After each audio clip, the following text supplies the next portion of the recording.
Let's get right into it. 1. The word try. It all starts with one little word, try.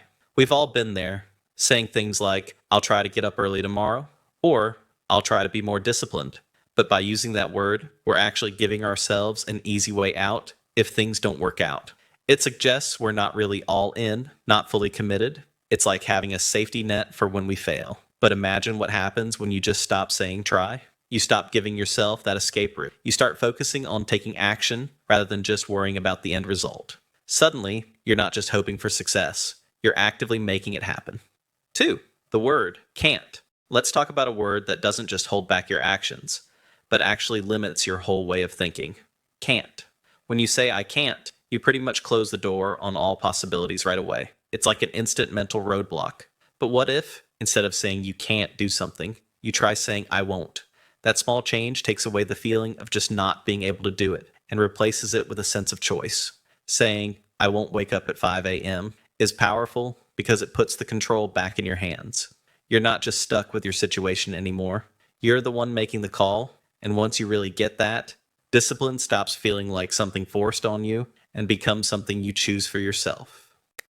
The third word, maybe.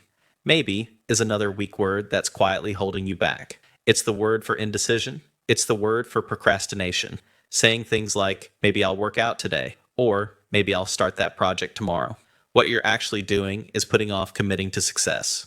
When you cut maybe out of your vocabulary, you start making decisions quickly and firmly. This change pushes you to commit, creating a sense of urgency that gets you moving.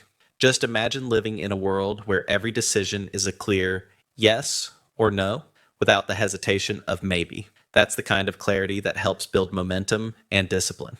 The words we use are more than just sounds. They're like messages we send straight to our brains. When you say things like try, can't, or maybe, you're not just talking. You're actually setting up a mindset of hesitation within yourself. These words might seem gentle and harmless, but they really do quietly influence your choices, how much effort you put in, and even how much you trust yourself. They create little moments of pause, mental hurdles, and emotional escape routes, even before you start something. That's why you might feel stuck in your daily life. You tell yourself stories that give you permission to put things off, question your abilities, or avoid making firm decisions. And gradually, those small delays add up, making it feel like your life is moving in slow motion. But when you start to replace those weak words, things begin to change. You stop waiting around. You start making choices. You start to trust yourself more. You take charge again, not just over your words, but over your whole life.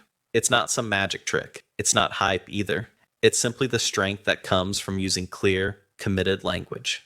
Because every time you speak with focus and real intention, you're not just changing the words you use. You're actually building the kind of discipline that will shape your future.